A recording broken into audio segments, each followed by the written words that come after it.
ओम श्री परमात्मने नमः। ओम नमो भगवते वासुदेवाय। ज्येष्ठ मास महात्म्य अध्याय 5 की पावन कथा सुनेंगे आज।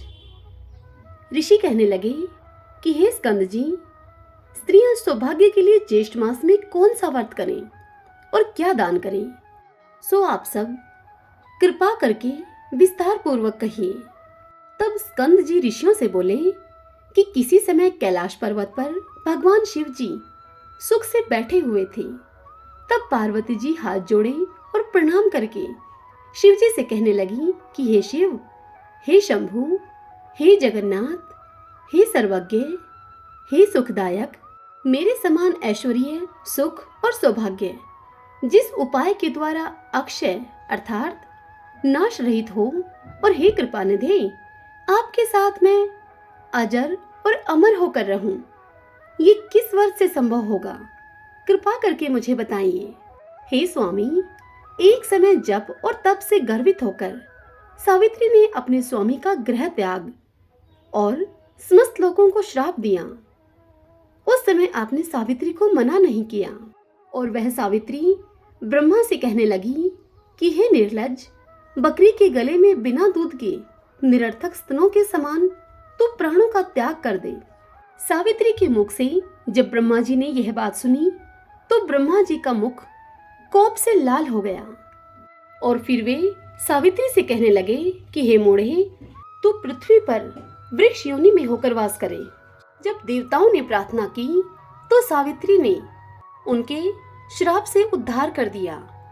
पार्वती जी कहने लगी भगवान शिव से कि हे कृपा सिंधु, यदि मेरे पर आप अनुग्रह करें तो उस उपाय को मुझसे कहिए, क्योंकि स्वर्गलोक में महेंद्र तथा प्रजापति का भी नाश कहा है। पार्वती जी की इतनी बात को सुनकर शिवजी उनसे बोले कि हे वरानने, इस संसार में जितने भी दृश्यमान पदार्थ हैं उन सब का नाश होना निश्चित है। फिर भी तुम्हारी भक्ति के वशीभूत होकर मैं तुमसे उपाय कहूंगा। हे भद्रे, ज्येष्ठ मास के शुक्ल पक्ष की तृतीया को स्नान करके नियम में तत्पर रहकर यतन पूर्वक श्रेष्ठ रंभा व्रत को करना चाहिए। भगवान शिव की इस बात को सुनकर पार्वती जी उनसे कहने लगी। पार्वती जी बोली कि हे प्रभु, यह रंभा कौन है और रंभा व्रत कैसे किया जाता है? तब शिव जी कहने लगे कि हे वरानने, जब ब्रह्मा जी के श्राप से सावित्री वृक्ष हो गई तब यह रंभा केदली और कर्पूर जननी नाम से प्रसिद्ध हुई। तब क्रोध से संतप्त होकर सावित्री ने अपने पिता के कहे के अनुसार ज्येष्ठ मास में उनके आदेश अनुसार स्नान दान आदि कर्म 5 वर्ष तक किया।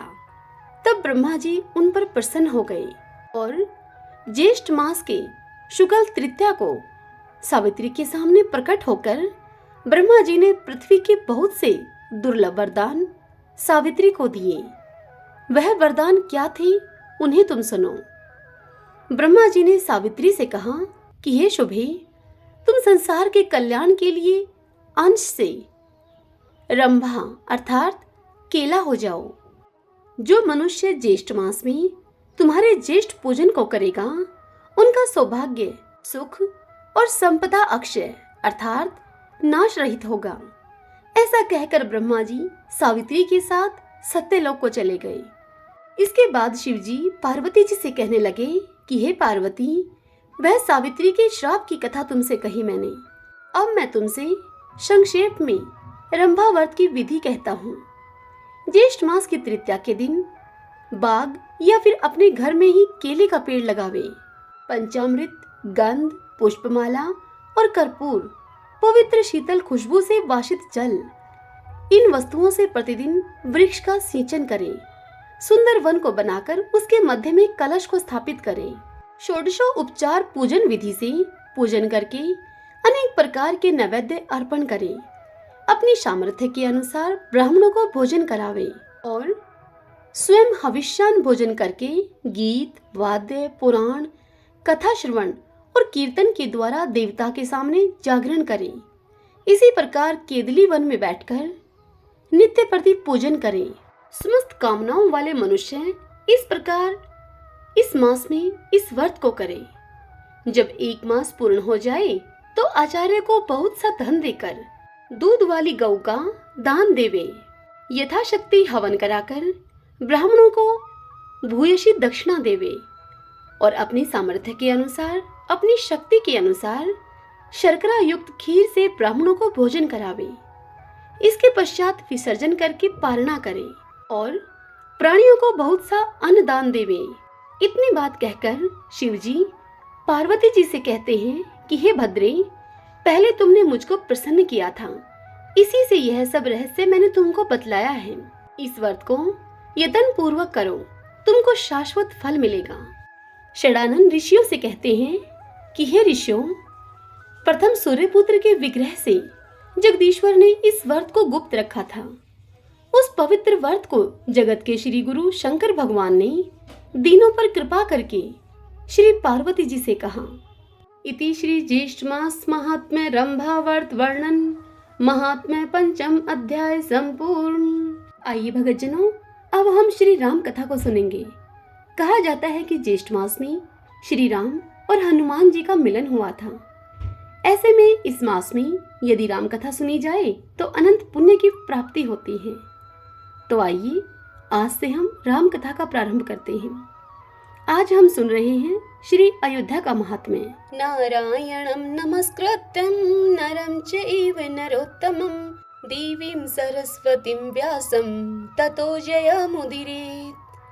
महाक्षेत्र कुरुक्षेत्र में जब महात्मा राजा श्री रामचंद्र जी का 12 वर्षों में पूरा होने वाला यज्ञ चल रहा था, उस समय उस यज्ञ में निमंत्रित होकर शुद्ध अंतःकरण वाले सभी मुनि वहां पधारे, जो वेदों और वेदांगों के पारगामी विद्वान थे। वे वहां स्नान करके न्याय पूर्वक जप आदि कर्म करके वेद वेदांगों के पारंगत पंडित भारद्वाज मुनि को आगे करके कर्मशः विचित्र विचित्र आसनों पर बैठे। उस समय व्यास शिष्य रोमहर्षण सूत जी से भारद्वाज आदि मुनिवरों ने पूछा कि हे महाभाग सूत जी, इस समय हम महापुरी अयोध्या का गुणों से उज्जवल एवं रहस्ययुक्त सनातन महात्म्य सुनना चाहते हैं। विष्णु प्रिया अयोध्या कैसी है, उसमें कैसे स्थान हैं, कौन कौन से तीर्थ हैं और उसके सेवन से कैसा फल हमें प्राप्त होता है। तब सूत जी बोले कि हे तपोधनो, मैं भगवान व्यास को प्रणाम करके आपके आगे महापुरी अयोध्या के रहस्य युक्त महात्म्य का यथावत वर्णन करता हूँ। अलसी के फूल की भांति जिनकी श्याम कांति है तथा जिन्होंने रावण का विनाश किया है, उन कमल के समान नेत्रों वाले अविनाशी परमात्मा श्री रामचंद्र जी को मैं नमस्कार करता हूँ। अयोध्यापुरी परम पवित्र है, पापी मनुष्यों को इसकी प्राप्ति होनी बहुत कठिन है। जिसमें साक्षात भगवान श्री हरि निवास करते हैं, वह अयोध्यापुरी भला किसके सेवन के योग्य नहीं है। अयोध्या सरयू के तट पर बसी है, वह दिव्यपुरी परम शोभा से युक्त है।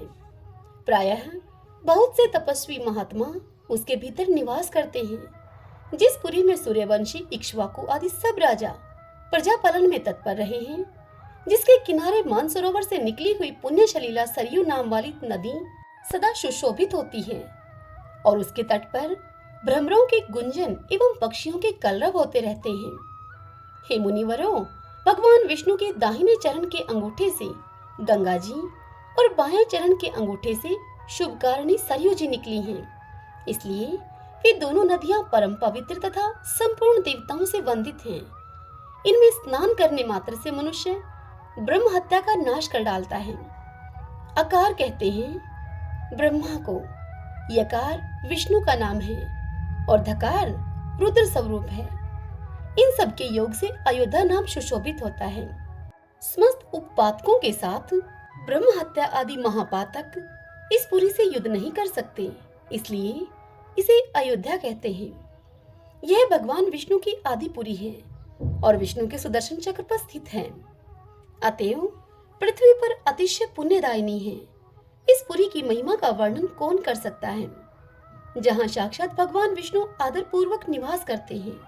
सहस्त्रधारा तीर्थ से पूर्व दिशा में 1 योजन तक और सम नामक स्थान से पश्चिम दिशा में 1 योजन तक, सरयू तट से दक्षिण दिशा में 1 योजन तक और तमसा से उत्तर दिशा में 1 योजन तक इस अयोध्या क्षेत्र की स्थिति है। यही भगवान विष्णु का अंतर्ग्रह है। यह विष्णुपुरी मछली के आकार वाली बतलाई गई है। पश्चिम दिशा में गो प्रतार तीर्थ से लेकर असे तीर्थ पर्यंत इसका मस्तक है। पूर्व दिशा में इसका पूछ भाग है और दक्षिण एवं उत्तर दिशा में इसका मध्यम भाग है। प्राचीन काल में विष्णु शर्मा नाम से विख्यात एक श्रेष्ठ ब्राह्मण थे। वे ब्राह्मण वेद वेदांग के तत्वज्ञ और धर्म कर्म में तत्पर रहने वाले थे। वे विष्णु शर्मा निरंतर भगवान विष्णु के भजन में संलग्न रहते थे। एक दिन की बात है, वे तीर्थ यात्रा के प्रसंग से अयोध्यापुरी में आए। वहां उन्होंने शाक, मूल और फल खाकर तपस्या प्रारंभ की। सवेरे स्नान करके विधि पूर्वक भगवान विष्णु की उन्होंने पूजा करी और इंद्रिय समुदाय को वश में करके विशुद्ध चित्त से भगवान विष्णु में मन को लगाकर प्राणायाम करते हुए, ओमकार का जप करते हुए तथा हृदय में विकसित कमल का चिंतन करके उसके ऊपर पीतांबरधारी शंख, चक्र, गदाधारी भगवान विष्णु का ध्यान एवं पुष्प आदि से मानसिक पूजन करते थे। ब्रह्मा रूप श्री हरि का ध्यान और 12 अक्षर मंत्र का जप करते हुए वे वायु पीकर रहने लगे। इस प्रकार उस ब्राह्मण के 3 वर्ष बीत गए। तदंतर विप्रवर विष्णु शर्मा ने ध्यान पूर्वक भगवान विष्णु का इस प्रकार से सत्वन किया। विष्णु शर्मा बोले कि हे भगवान, हे विष्णु, आप प्रसन्न होइए। हे पुरुषोत्तम, प्रसन्न होइए। हे देव देवेश्वर, आप प्रसन्न होइए। हे कमल नयन, प्रसन्न होइए। हे कृष्ण, आपकी जय हो। हे अचिंत्य, हे परमेश्वर, आपकी जय हो। हे विष्णु, आपकी जय हो। हे अवयव, आपकी जय हो। हे नाथ, हे यज्ञपते, आपकी जय हो। विष्णु, आप सबके पालक और सर्वत्र व्यापक हैं, आपकी जय हो। हे पापहारी अनंत, आपकी जय हो। हे जन्म रूपी ज्वर का निवारण करने वाले प्रभु, आपकी जय हो। जिनकी नाभि से कमल प्रकट हुआ है तथा जो कमल की माला धारण करते हैं, ऐसे आप श्री हरि को नमस्कार है, नमस्कार है। हे सर्वेश, आपको नमस्कार है। कैटभ का संहार करने वाले हे भूतेश्वर, आपको नमस्कार है।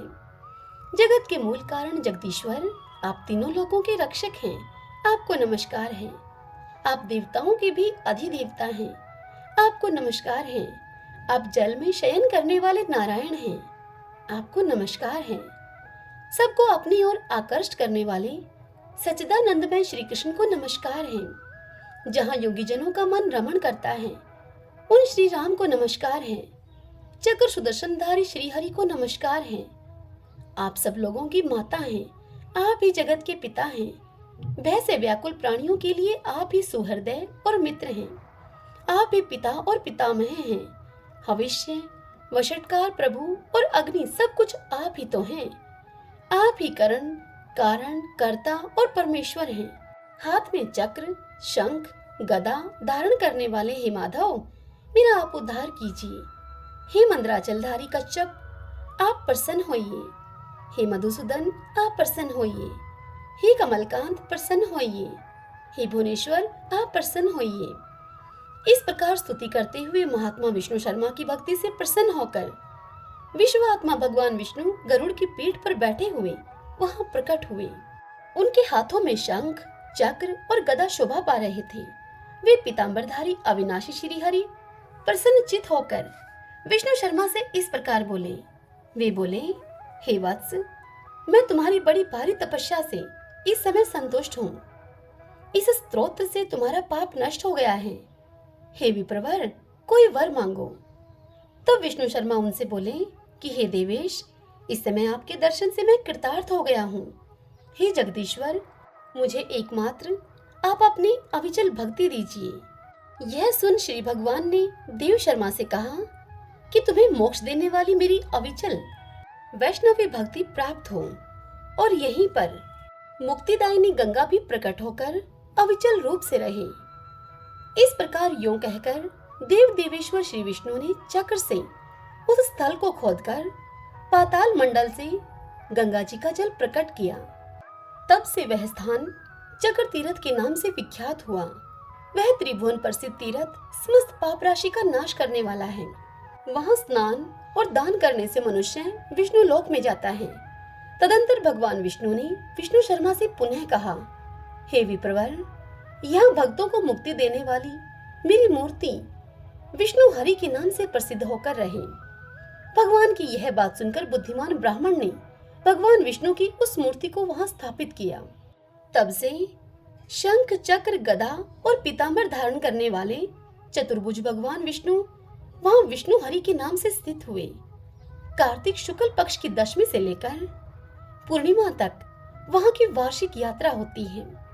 चक्र तीर्थ में स्नान करके मनुष्य सब पापों से मुक्त हो जाता है। जो वहां पितरों के उद्देश्य से पिंडदान करेगा, उसके पितर तृप्त होकर भगवान विष्णु के लोक में जाएंगे। समस्त सद्गुणों के सागर देह मूर्ति सच्चिदानंदमय श्री हरि इस प्रकार लोगों को मुक्ति प्रदान करने के लिए उत्तम स्वरूप धारण करके वहां स्थित हुए। जो वहां चक्र तीर्थ में स्नान करके अधिक भक्ति भाव के साथ भगवान श्री विष्णु की पूजा करता है, वह पुण्यात्मा मनुष्य वैकुंठ धाम में निवास करता है। ओम नमो भगवते वासुदेवाय।